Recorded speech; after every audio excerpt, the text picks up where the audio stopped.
আসসালামু আলাইকুম।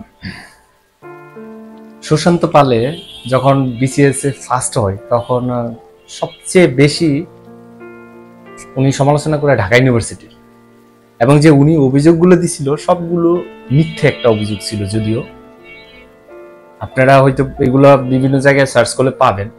এই দেশের ইয়াং জেনারেশনের বড় একটা অংশ দেখবেন এই সমস্ত মোটিভেশনাল স্পিকারদের কথা শুনে তারা বিভিন্নভাবে নিজেদেরকে প্রভাবিত করে। তাদের ক্ষেত্রে এদেশে আপনার হচ্ছে এই সুশান্ত পাল, সুলেমান সুখন, ব্যারিস্টার সুমন, ফারাজ করিম, তৌহিদ আফ্রিদি, খারাপ লাগে আসলে বর্তমান যুগের বড় একটা অংশ তরুণ প্রজন্ম সমস্ত লোকদের কথা খায়। ফারাজ করিমও খায়, তারা ব্যারিস্টার সুমনও খায়, সুলেমান সুখনও খায়, সুশান্ত পালও খায়, পটকা কিছু ইউটিউবার আছে তাদেরকেও খায়। মানে বন্ডামি যদি একটা বিজনেস হয়, এর সবচেয়ে প্রফিটেবল মার্কেট হচ্ছে বাংলাদেশে। জাস্ট বন্ডামির একটা দোকান খুলুন, খুলে বসে পড়ুন, দেখবেন কাস্টমারের কোনো অভাব নেই। তার আগে কিছু আপনার সিম্পাথি নিতে হবে তাদের কাছ থেকে। আপনি খেয়াল করবেন যে এই দেশের সবচেয়ে বেশি দুর্নীতি কারা করে? উচ্চ শিক্ষিত যারা। রিক্সাওয়ালা নিশ্চয়ই দুর্নীতি করে না, দিন মজুর দুর্নীতি করে না, দোকানদার দুর্নীতি করে না। দুর্নীতি করে কারা? যারা উচ্চ শিক্ষিত। এদেশের সবচেয়ে বেশি দুর্নীতিগ্রস্তই হয় উচ্চ শিক্ষিতর দ্বারা। আপনি যত বড় সুদখোর, ঘুষখোর, দুর্নীতিবাজ, যত বড় ক্রিমিনাল হবেন তত বেশি মূল্যায়িত হবেন এদেশে। এদেশে বাইতুল মুকাররম থেকে শুরু করে গণভবন পর্যন্ত দুর্নীতি চলে। কোথাও দুর্নীতি কোনো বাধা নেই, সব জায়গায় চলে। যেদিন আপনি ঘুম থেকে উঠে দেখবেন যে দেশের প্রতি আপনার কোনো মোহ মায়া ভালোবাসা কাজ করতেছে না, সেদিনই বুঝবেন যে আপনি বড়লোক হয়ে যাচ্ছে বা বড়লোক হতে যাচ্ছে, যেটাকে বলে ক্রিমিনাল ব্রিগেডস। আমাদের দেশের মানুষের সবচেয়ে বড় যে প্রবলেমটা আমাদের, সেটা হচ্ছে আমরা অন্ধবিশ্বাসে বিশ্বাসী। কোনো একটা নিউজ হলে বা কোনো একটা তথ্য বের হলে এটা আমরা কখনো যাচাই করি না, খুব দ্রুত বিশ্বাস করি। এই যে উদাহরণস্বরূপ যে বললাম সুশান্ত পাল, সে যেই পরিমাণ মিথ্যাচার ফেসবুকে করছে, তিনি অলরেডি তার নামে 100 কোটি টাকা আত্মসাতের কেলেঙ্কারি বের হয়ে গেছে। তার প্রেমিকা নিয়ে, ইভেন সে তার পরিবার নিয়ে অনেক মিথ্যাচার করছে, আর আমরা এগুলো বিশ্বাস করছি। আমার মতো হয়তো অনেকেই আছে বিশ্বাস করবে। এই যে আমি এখন ওনাকে নিয়ে বলছি, দেখবে যে ওনার কিছু অন্ধবিশ্বাসী যারা লোক আছে তারা আমার কমেন্ট সেকশনে এসে আজে বাজে কথা বলবে।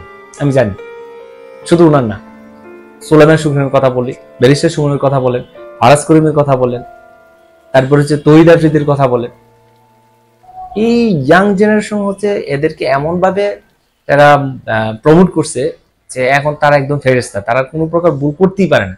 আরে ভাই, একটা লোক তো ভালো মন্দ মিলাই, মানুষ তো 100% ভালো হবে না। মানে পারফেকশন বলতে তো পৃথিবীতে কিছু নাই।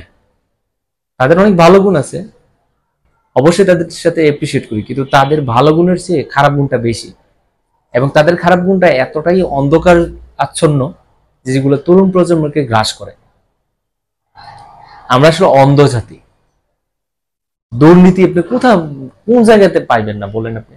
এই যে আর্মি বলতেছেন, আর্মির অনেক দুর্নীতির নিউজ আছে, কিন্তু এগুলো তো এমন ভাবে আপনারা সবাই জানেন না, পাবলিশ হয় না। তাদের নিয়োগ বাণিজ্য আছে, তাদের এই যে প্রকল্প হাতিয়ে নেওয়ার ইয়ে আছে। তারপরে এই যে পূর্বাঞ্চলে যে বিভিন্ন জায়গার 14 নম্বর ক্যান্টনমেন্ট এরিয়াতে বিভিন্ন জায়গায় তাদেরকে জায়গা জমি দখলের বিভিন্ন নিউজ আমরা টুকটাক মাঝে লোকাল যে পত্রিকাগুলো এগুলোতে প্রকাশ পাই। তারপর বিমান বাহিনী সেম, বিমানে তেল পর্যন্ত চুরি করার কেলেঙ্কারের ইয়ে আছে, নিয়োগ বাণিজ্য আছে। পুলিশেরটা তো নাই বললাম, আইনজীবীটা, আমি আমার নিজের পেশার কথা বলি, এখানেও দুর্নীতি আছে, ঘুষ আছে। এই যে সবাই এখন আন্দোলন করলো যে হচ্ছে কোটা বিরোধী আন্দোলন, কোটা বিরোধী, কিন্তু একটা কোটা কিন্তু রয়ে গেছে। আমি জানি না এটা এই কোটাটা বাতিল হবে কিনা। প্রত্যেকটা প্রফেশনে যে যে মানুষগুলা থাকে তারা তাদের পরিবার বা ওই প্রফেশনের লোকের কোনো সন্তান যদি ওই প্রফেশনে আসার চেষ্টা করে, সর্বোচ্চ লেভেলের সুযোগ সুবিধা দেওয়ার চেষ্টা করে। তখন এক্সাম্পল দিয়ে ল প্রফেশন হচ্ছে যে পরিবারের আইনজীবী পরিবার থেকে একজন আসবে, তাকে ভাইবা বোর্ডে অনেক ফেসিলিটিস দেওয়া হয়। সে কোনোভাবে যদি জানতে পারে সে উনি আইনজীবী পরিবার থেকে আসছে, তাকে অনেক ধরনের ফেসিলিটিস দেওয়া হয়, মানে ভাইবাতে তাকে পাস করে দেওয়া হয়। বিমান বাহিনী বলে, নৌবাহিনী বলে, আর্মি বলে, সেনাবাহিনী বলে, ডাক্তার বলে, ইঞ্জিনিয়ার বলে, সব সেক্টরে সরকারি কর্মকর্তা, মানে চতুর্থ শ্রেণী, পঞ্চম শ্রেণী যেগুলো আছে প্রথম শ্রেণীতে শুরু করে সব জায়গায় দেখবেন যে নিজেদের পরিবারের সন্তান বা যে নিজেদের ক্ষেত্রে বৈষম্য। সেক্ষেত্রে অবশ্য শেখ হাসিনা তেমন একটা ভুল করে নাই, তার বাবা ছিল প্রেসিডেন্ট। তো অনেকেই বলে যে কোঠা ভিত্তিক সে কোঠা পাইছে কোঠা পাইছে। আরে ভাই, সব জায়গায় তো সবার বাবা মার মানে যে প্রফেশন থাকে এই প্রফেশন নিজের সন্তানদের ফেসিলিটিস দেয়। তার বাবা ছিল প্রেসিডেন্ট, সে তো প্রধানমন্ত্রী হবেই। জিয়া রহমান প্রেসিডেন্ট ছিল, তারিক যেহেতু প্রেসিডেন্ট হবেই। সবাই ভালো থাকবেন, সুস্থ থাকবেন, হাফেজ।